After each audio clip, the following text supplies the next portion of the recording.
Hello बच्चों, आज हम क्लास 9th का फिर से Newton's second law of motion देखेंगे, जो कि force and Newton's laws of motion का टॉपिक है। हमने इससे पहले Newton's first law of motion, inertia सब एक्सप्लेन करा हुआ है और अब हम Newton's second law of motion देखेंगे। हमारे डेली लाइफ से सबसे ज़्यादा जो कनेक्टेड है वो न्यूटन्स लॉज ही हैं। ओके, तो न्यूटन सेकेंड लॉ भी इसी तरह से हमारी लाइफ से बहुत कनेक्टेड है। जैसे मेरे पास में ये टॉय कार है, ठीक है, टॉय कार मतलब खिलौने वाली कार, ठीक है। अब ये खिलौने वाली कार है, इसको मैंने यहाँ से धक्का दिया, ठीक है, मैंने बहुत धीरे से ऐसे ही हाथ से धक्का दे दिया। ये कुछ दूरी पे कुछ दूरी तक जाएगा और यहाँ तक जाके रुक जाएगी, ठीक है। ये यहाँ से चली, यहाँ तक आके रुक गई। अगर मैंने इसे बहुत तेज धक्का दिया तो ये शायद बहुत दूरी तक जाएगी। ये हमारा बहुत ही डेली लाइफ का एक कॉमन ऑब्जर्वेशन है। बस यही चीज न्यूटन सेकेंड लॉ है।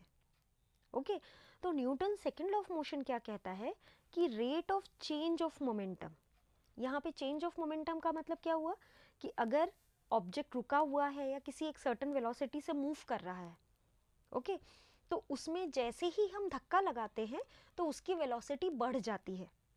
ओके, तो मतलब यहाँ पे अगर उसकी इनिशियल वेलोसिटी v है, मैंने तेजी से धक्का लगाया तो वो तेजी से आगे की डायरेक्शन में, जिस डायरेक्शन में मैंने धक्का लगाया है उसी डायरेक्शन में v वेलोसिटी के साथ में मूव करने लग जाता है, जिसमें v वेलोसिटी जो है वो u से काफ़ी ज़्यादा है। ओके, तो अब यहाँ पे न्यूटन सेकेंड लॉ क्या कहता है, rate of change of momentum of a body is directly proportional to the external applied force. Okay, rate of change of momentum जो है वो डायरेक्टली प्रोपोर्शनल है एक्सटर्नल अप्लाइड फोर्स के। इसका मतलब ये हुआ, अगर मैं धीरे से धक्का लगाऊंगी तो शायद कार बहुत ही थोड़ा सा डिस्टेंस चले, लेकिन अगर मैंने तेजी से धक्का लगा दिया तो कार बहुत लंबी दूरी तक जाएगी, ठीक है।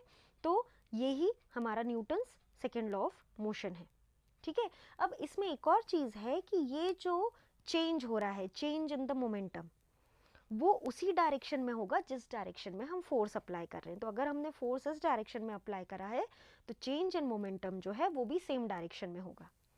ओके, अब इसको हम डिराइव करते हैं। जैसे इनिशियल मोमेंटम है हमारा p1, p1 it is equal to mu। Momentum का जो फॉर्मूला होता है वो मास इनटू वेलोसिटी होता है। अगर हमने कहा कि इनिशियल वेलोसिटी जो है ऑब्जेक्ट की वो u है, तो इनिशियल मोमेंटम हो जाएगा p1 is equal to m into u. इसी तरह से फाइनल मोमेंटम हो जाएगा m इंटू वी, ठीक है। अब हम चेंज इन मोमेंटम देख रहे हैं, चेंज इन मोमेंटम हो जाएगा p2 माइनस p1। ओके, अब rate of change of momentum क्या होता है, rate of change of momentum हो जाएगा p2 minus p1 upon time. Rate of change of momentum means उस फिजिकल क्वांटिटी का चेंज हम टाइम के रिस्पेक्ट में देख रहे हैं, सो वो हो जाएगा rate of change of momentum, ठीक है। तो सेकेंड लॉ हमें ये कहता है कि rate of change of momentum is directly proportional to the applied force. Okay, तो सेकेंड लॉ के हिसाब से rate of change of momentum is directly proportional to the applied force. Rate of change of momentum मतलब p2 minus p1 upon t is directly proportional to f, ठीक है। अगर f हमारा applied force है, इसको हम दूसरे तरीके से भी लिख सकते हैं, p2 minus p1 upon t। Okay, अब यहाँ पे ये मैं प्रोपोर्शनैलिटी साइन हटा रही हूँ। जैसे ही हम प्रोपोर्शनैलिटी साइन हटाते हैं और इक्वल टू साइन लगाते हैं, उस समय एक कांस्टेंट इंट्रोड्यूस होता है। वो मैं बताती हूँ आपको, वो कांस्टेंट क्यों इंट्रोड्यूस होता है। उसके लिए हम एक बहुत ही कॉमन सा एग्जाम्पल देखेंगे जो कि हम बचपन से पढ़ते आ रहे हैं। जैसे हमारे पास में यहाँ पे जो मैंने यूज़ करा है वो डायरेक्टली प्रोपोर्शनल टर्म यूज़ करा है, ठीक है। जैसे हमारे पास में एक इक्वेशन है y is equal to 2x, बहुत ही सिंपल इक्वेशन है, y is equal to 2x, ठीक है। अब इसमें मैं x की अलग अलग वैल्यू पुट कर रही हूँ, तो इसमें देखो कि y की वैल्यू कैसे चेंज हो रही है। x जब 0 है तो y 0 है, x अगर 1 हो गया तो y 2 हो गया, ठीक है। y की वैल्यू बढ़ गई, ठीक है, x बढ़ाया हमने तो y भी बढ़ रहा है। x की वैल्यू जब 2 हुई तो y की वैल्यू 2 इंटू 2 4 हो गई, ठीक है, इसका मतलब जब हमने x को दुगना करा तो y भी दुगना हो गया, y की वैल्यू भी करस्पॉन्डिंगली बढ़ती जा रही है। तो इस चीज को हम कहते हैं डायरेक्टली प्रोपोर्शनल। ठीक है, इसे हम कहते हैं डायरेक्टली प्रोपोर्शनल। ठीक है, अब इन्वर्सली प्रोपोर्शनल क्या होता है वो भी समझ लीजिए। अब जैसे y is equal to 2/x, मैंने ये इक्वेशन दे दी। ठीक है, अब अगर इसमें x में 0 पुट करूं, something upon 0, it will give you a infinite value. तो वो इनफाइनाइट हो गया। इनफाइनाइट मतलब बहुत बड़ी, इट इज काउंटलेस। ओके, बहुत बड़ी वैल्यू है वो। किसी भी चीज को अगर हम 0 से डिवाइड करते हैं तो वो इनफाइनाइट हो जाता है। अब हमने x की वैल्यू 1 पुट करी तो y हो गया 2, x की वैल्यू 2 पुट करी तो y हो गया 1। x की वैल्यू हम बढ़ाते जा रहे हैं चिल्ड्रन, और यहाँ पे y की वैल्यू घटती जा रही है। पहले 2 थी फिर 1 हो गई। ठीक है, तो इसे हम कहते हैं inversely proportional. This is inversely proportional. Clear? So second law ये कहता है कि rate of change of momentum is directly proportional to the applied force. Okay, तो rate of change of momentum directly proportional है। इसका मतलब मोमेंटम का change ज्यादा होगा जब हमारा फोर्स अप्लाइड ज्यादा होगा। ओके, अगर हमने ज्यादा धक्का लगाया तो उस बॉडी में change in momentum with respect to time ज्यादा होगा। अगर हमने धीरे धक्का लगाया तो उस बॉडी में change in momentum with respect to time धीरे होगा। ओके, अब इसको हम दूसरे तरीके से कैसे लिख सकते हैं कि हम एक मान ले रहे हैं कि k कांस्टेंट है, क्योंकि डायरेक्टली प्रोपोर्शनल में ये वाला 2 कौन सा है हमें नहीं पता होता, इसलिए हम उसकी जगह k कर देते हैं, जो फॉर द टाइम बिंग हम कहते हैं कि वो 1 रहेगा। और वैसे भी ये जो फॉर्मूला हम डिराइव कर रहे हैं उसके केस में हमें 1 ही मिलता है। ओके, तो f is equal to P2 minus P1 upon T।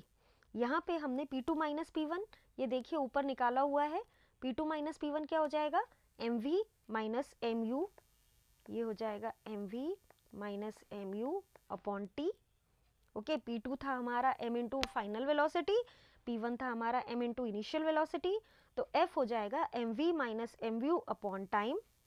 Okay, तो यहाँ पे हमने m कॉमन ले लिया, इसको v minus u upon time कह दिया। ओके, इसका मतलब क्या हुआ कि v minus you upon time, final velocity minus initial velocity upon time हमें क्या देगा, it will give us acceleration. ये तो एक्सेलरेशन का फॉर्मूला होता है। इसका मतलब ये हुआ कि force is equal to mass into acceleration. हमें बहुत ही इंपॉर्टेंट रिलेशन मिल गया। Okay, so F is equal to mass into acceleration. ठीक है, अब F is equal to mass into acceleration से हम फोर्स की यूनिट निकालेंगे। जैसे मास हमारा 1 kg है, एक्सेलरेशन हमारा 1 मीटर पर सेकेंड स्क्वायर है, तो फोर्स हो गया हमारा 1 kg metre per second square. ठीक है, इसी 1 kg metre per second square को हमने नाम दिया है न्यूटन। ओके, न्यूटन नाम क्यों दिया, क्योंकि ये जो डिराइव करा है फॉर्मूला ये साइंटिस्ट न्यूटन ने करा है, तो उनको ऑनर देने के लिए हमने उनकी यूनिट का नाम, फोर्स की यूनिट का नाम ही न्यूटन रख दिया है। ओके, अब हम 1 न्यूटन को डिफाइन करेंगे। ठीक है, देखो 1 newton is equal to 1 kg metre per second square. Okay, अब यहां से हम 1 न्यूटन को डिफाइन करेंगे। 1 newton is that force, 1 newton basically force है, तो 1 newton is that force which produces an acceleration of 1 metre per second square. अगर हम धक्का लगाते हैं तो वो एक एक्सेलरेशन जो प्रोड्यूस करता है, वो एक्सेलरेशन प्रोड्यूस करता है 1 मीटर पर सेकेंड स्क्वायर का in a body of mass 1 kg। ठीक है, अगर 1 kg बॉडी में 1 मीटर पर सेकेंड स्क्वायर का एक्सेलरेशन प्रोड्यूस हो जाता है धक्का लगाने पे, तो उस पर्टिकुलर फोर्स अप्लाइड को, उस पर्टिकुलर धक्के को हम 1 न्यूटन कहेंगे। Okay, so 1 newton is that force which produces an acceleration of 1 metre per second square in a body of mass 1 kg। Okay, अब हम इसके कुछ एप्लीकेशंस भी देखेंगे जो डेली लाइफ में हमें बहुत सपोर्टिव है। तो सबसे पहला, जब भी आप सभी लोग क्रिकेट खेलते हैं, जैसे ही बॉल कैच करते हैं तो अपने हाथों को थोड़ा सा पीछे की तरफ लेके जाते हैं। ओके, इससे क्या फायदा होता है हमें, हमारे पास में हमने देखा कि rate of change of momentum rate of change of momentum P2 minus P1 with respect to time is directly proportional to the force applied. तो अगर हम ये rate of change of momentum बढ़ा देंगे, ओके, देखो इसमें rate of change of momentum जो हो रहा है वो बॉडी जो है, जो भी आपकी बॉल है वो बहुत तेजी से आ रही है, ठीक है, बॉल तेजी से आई और अगर आपने टाइम इंटरवल बढ़ा दिया तो वो फोर्स जो है वो कम हो जाएगा। इसका मतलब अगर आप अपने हाथ पीछे कर दे रहे हो तो टाइम इंटरवल बढ़ जा रहा है, जिसकी वजह से वो बॉल आपके हाथ पे चोट नहीं लग रही है, आपके हाथ पे उस बॉल से चोट नहीं लग रही है इन दैट केस, ठीक है। इसके लिए जो क्रिकेट प्लेयर होता है वो अपने हाथ हमेशा कैच करते समय पीछे की तरफ कर लेता है, ओके। अब जैसे कोई पर्सन है, वो अगर एक सीमेंटेड फ्लोर पे गिरेगा, ठीक है, वो ऊपर से जंप कर रहा है और सीमेंटेड फ्लोर पे गिरेगा, तो बट नेचुरल उसे चोट लगेगी, ये हम जानते हैं। क्यों चोट लगेगी, ये इसका रीजन बता रहा है न्यूटन सेकंड लॉ, ठीक है। जैसे ही वो इस पे जंप करता है तो जंप करने में अगेन चेंज इन मोमेंटम तो हो रहा है, लेकिन टाइम बहुत कम हो गया। जैसे सीमेंटेड फ्लोर है तो एकदम से वो गिर ही पड़ा, तो उस समय टाइम बहुत कम हो गया, टाइम बहुत कम हो गया तो फोर्स ज़्यादा हो गया, फोर्स ज़्यादा हो गया मतलब इस पर्सन को चोट लगेगी। अब यहीं पर अगर हम सैंड ले लें, ठीक है, सैंड हमने ली है तो ये रेती जो है ये धक्का खा जाएगी, रेती जैसे ही पर्सन उस पर गिरेगा तो रेती उछल जाएगी, जैसे ही रेती उछलेगी तो ये जो टाइम इंटरवल है वो बढ़ जाएगा, टाइम इंटरवल बढ़ जाएगा तो आपका फोर्स कम हो जाएगा, ओके। सो इसीलिए हम ये कहते हैं कि पर्सन जो है अगर वो सीमेंटेड फ्लोर पे गिर रहा है तो उसे ज़्यादा चोट लगेगी, और अगर वो रेती पे गिर रहा है या किसी कुशन पे गिर रहा है, किसी गद्दे पे गिर रहा है तो उसे चोट कम लगेगी, ठीक है। व्हीकल्स जो होते हैं, नेक्स्ट जो इसका एप्लीकेशन है वो उसमें शॉकर्स लगे होते हैं। आजकल आप लोग देखते हैं जितनी नई बाइक्स होती है उसमें हमें जर्क्स पता ही नहीं लगते हैं, कितना भी बड़ा गड्ढा हो जाए हम लोग बहुत ही रिलैक्स्ड पोजीशन में रहते हैं, it is because of the shock absorbers, okay. हर एक व्हीकल में आजकल शॉक एब्जॉर्बर्स लगाए जाते हैं जो कि स्प्रिंग के फॉर्म में होते हैं, ओके। तो ये जो शॉक एब्जॉर्बर्स होते हैं, जैसे ही कोई भी गड्ढा आया, जैसे ही कोई भी स्पीड ब्रेकर आया, तो ये उस झटके को एब्जॉर्ब कर लेते हैं। वो बेसिकली करते क्या है, वो टाइम इंटरवल बढ़ा देते हैं, टाइम इंटरवल बढ़ा देते हैं तो हमें फोर्स उसका पता ही नहीं लगता, ठीक है। अब glasswares are wrapped in straw pieces. जो भी हम कांच का सामान लेने जाते हैं हम ये नॉर्मली देखते हैं कि वो तो या पेपर से रैप्ड होते हैं या फिर स्ट्रॉ से रैप्ड होते हैं, ठीक है। क्यों रैप्ड होते हैं, क्योंकि वो आपस में टकराएंगे, टूट जाएंगे, ठीक है।